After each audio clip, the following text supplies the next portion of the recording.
It's 6:18 a.m. on the 3rd of November 2025. The Caribbean Sea looks calm, almost peaceful, just 20 miles off the Venezuelan coast. From the bridge of the patrol ship Roosevelt, the first officer watches a new radar signal bloom on the screen, steady, strong, and heading straight toward them. The room goes silent. The hum of machines feels louder than voices. Through the mist, dark shapes start to rise from the horizon. They're not fishing boats or tankers. They're warships Russian, flying the St. Andrews flag. Not a visit, not a drill, a message. Inside the Combat Information Center, every operator leans closer to their monitors. The contact line doesn't drift. It moves with purpose. The radio stays quiet, then breaks. Maintain your position. Do not interfere. The commander stares at the screen, jaw tight. Orders say, hold course, stay calm. But today, the sea itself feels like a line being redrawn. Do they just watch history cross it or stop it? This is not just another morning at sea. The place where it happens, right off Venezuela's northern coast, sits inside waters that, for more than 200 years, Washington has quietly called its own. The Monroe Doctrine once made it clear. The Western Hemisphere was America's backyard. But now, that belief is being tested in real time. Every ship that crosses these coordinates touches a nerve in global politics. On paper, it's just a narrow lane of blue water. In reality, it's the front line of a silent struggle between influence and independence. Russian ships here are not tourists. They are symbols, floating reminders that the world is shifting. For sailors on both sides, this is more than a routine watch. Each radar sweep could decide the next headline. They know one wrong interpretation, one signal mistaken for a threat, can spiral into something history books will remember. And yet, there's no anger in their eyes, only focus. Because out here, power is not measured in words or speeches. It's measured in distance, in seconds, in the thin space between two vessels that refuse to yield. Tactically, the region is a chessboard. Whoever controls these sea routes controls access to vital oil lanes and regional trade. For Venezuela, Russia's presence is a shield, a warning that it will not stand alone under sanctions. For Russia, it's payback with precision. If NATO can stretch east toward Moscow's borders, then Moscow can sail west into America's shadow. It's not about launching missiles. It's about making a point. No one owns the sea forever. And for the United States, it's a bitter reminder. The waters once claimed as safe are no longer quiet. The era when American fleets sailed unchallenged in the Caribbean is fading, replaced by something unpredictable. The sailors on the Roosevelt aren't just watching another fleet. They're watching the end of an old world order and the start of something new. At 6:24 a.m., the calm breaks. A second radar contact flashes on the screen, larger, closer, and moving in tight formation with the first. The watch officer aboard the Roosevelt leans forward, tracing the bright pulse across his monitor. Range: 25 miles, then 20, then 15. Confirm track, the commander says. His voice is steady but firm. The CIC technician narrows the radar beam, checking signatures. 2 frigates, Russian Navy, confirmed. The room falls silent except for the soft hum of machines and the heartbeat-like ping of sonar. Outside, the horizon changes color. Dawn climbs slowly, revealing 2 gray hulls gliding through the haze. They move with purpose, perfectly aligned. Not a random transit, an intentional display. Every sailor on the Roosevelt knows what it means. Bridge, this is combat. Recommend contact call, the communications officer says. The radio operator presses transmit. This is United States patrol vessel Roosevelt, operating in international waters. Identify and state intentions. Static hums for a few seconds. Then a calm Russian voice replies. We acknowledge your presence, Roosevelt. Our course is lawful. We advise you do not interfere. The commander folds his arms, eyes locked on the display. Maintain heading. Record everything, he orders. The crew nods silently. No one blinks. The room smells faintly of metal and tension. Sonar picks up another faint hum. A third vessel, smaller, moving parallel farther east. Multiple contacts. The sonar tech calls out. The commander exhales. They're forming a corridor. Stay alert. He radios command in Norfolk. Visual confirmation of 2 Russian combatants. Possible third shadowing. Formation tight, heading northwest. The reply comes fast. Observe. Do not engage. Simple words. Heavy consequences. On deck, the wind rises. The ocean looks calm, but beneath it, nerves burn like live wires. The Russians aren't talking anymore. They just keep coming slow, deliberate, closing the distance mile by mile. No weapons are armed, no alarms sound. But everyone feels the weight of something bigger than ships, a quiet test of will. In this narrow space of sea, 2 nations are staring straight into each other's reflection. By 6:45 a.m., the gap between the Roosevelt and the Russian formation narrows to less than 12 miles. The radar tracks merge into a thick line, steady, deliberate. Everyone knows what that means. This is not a pass-by, it's a message. Helm, hold course 270, the commander says quietly. Aye, sir. The wheel turns slightly, keeping speed at 16 knots. The bridge stays silent. Outside, the sea looks calm but tense. 2 gray hulls glide side by side, their decks gleaming under the Sunday. One tiny change in bearing, and they'd cut across the Roosevelt's bow. The tension feels physical, like pressure in the air. On the radio, Russian voices drift through static. Maintain spacing. Hold formation. Calm, professional, deliberate. They want the Americans to hear every word.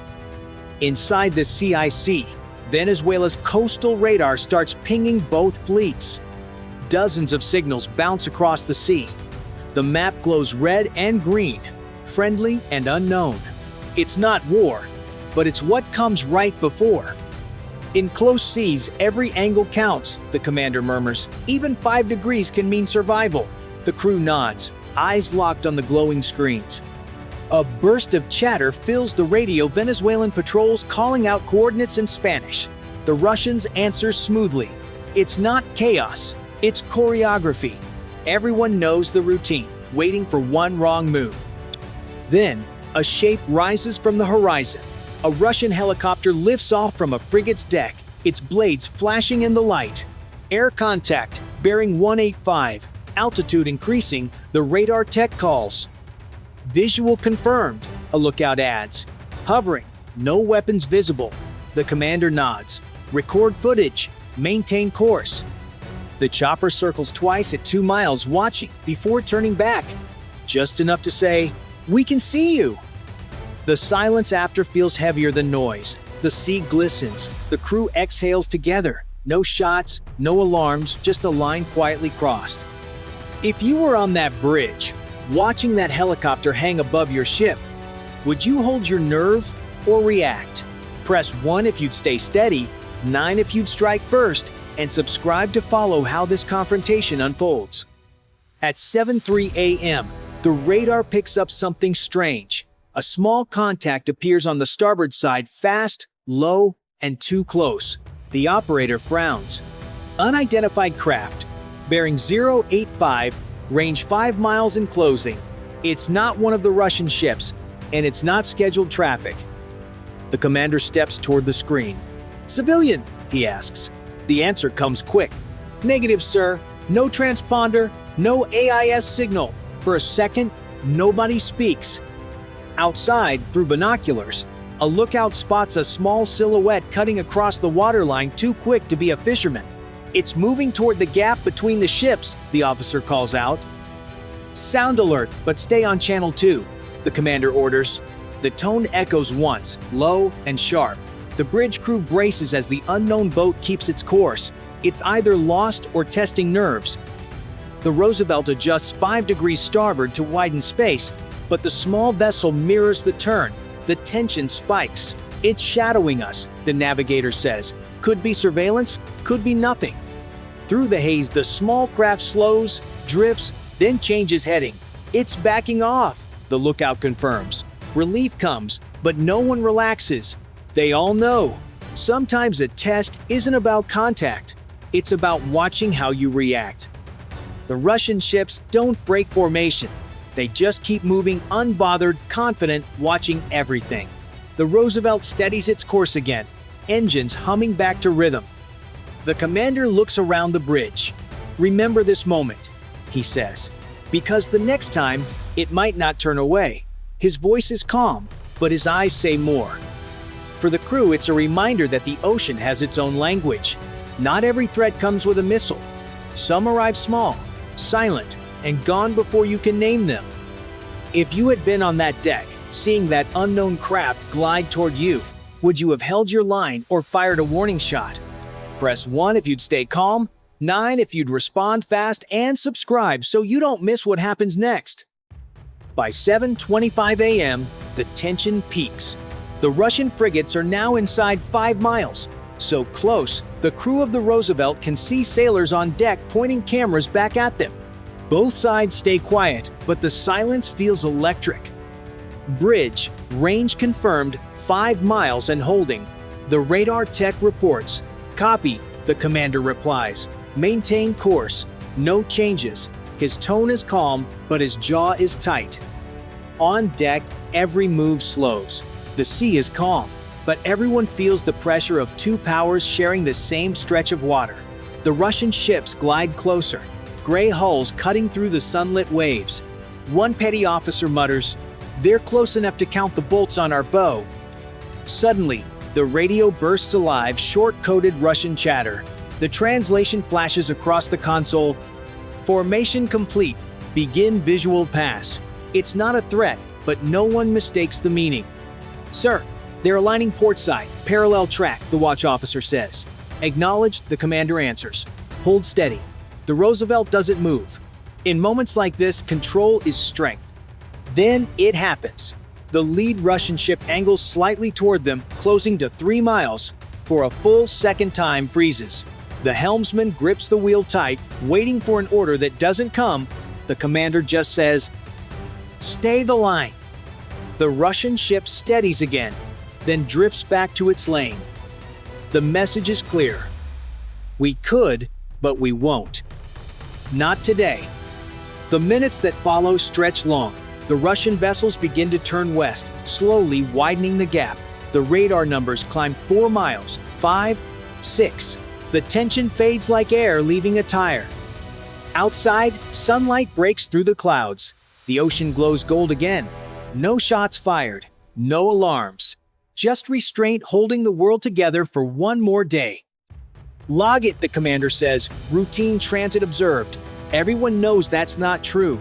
This was a test and they passed it by inches. If you were standing there watching those frigates turn away, would you feel relief or fear for what comes next? Press 1 if you'd breathe easy, 9 if you think this is only the start, and subscribe to follow what happens when calm seas turn cold. By 8:10 a.m., the sea is quiet again.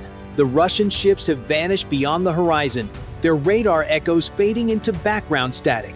On the Roosevelt, the crew finally exhales.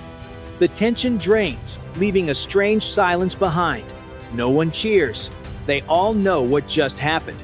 Wasn't routine, it was a warning dressed as a transit. In the combat center, screens dim one by one. Logs are saved, coordinates locked, transmissions archived for analysts who will replay every second tonight. The commander stands by the window, watching the water. He's seen plenty of close calls, but this one feels different because it didn't end with noise. It ended with restraint. And restraint means the game isn't over.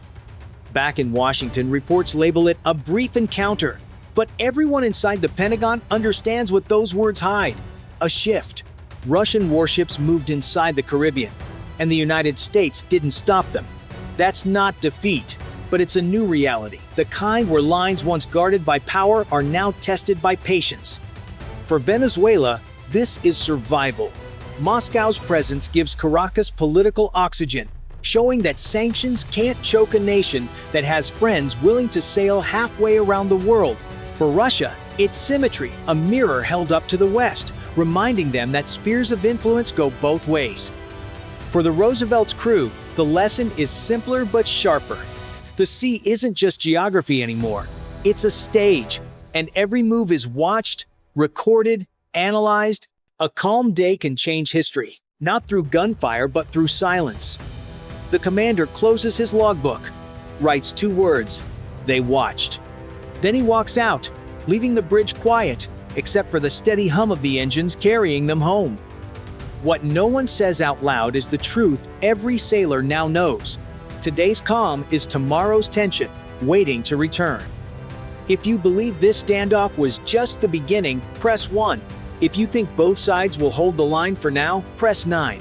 And subscribe to follow what happens when the next shadow appears on the Caribbean horizon.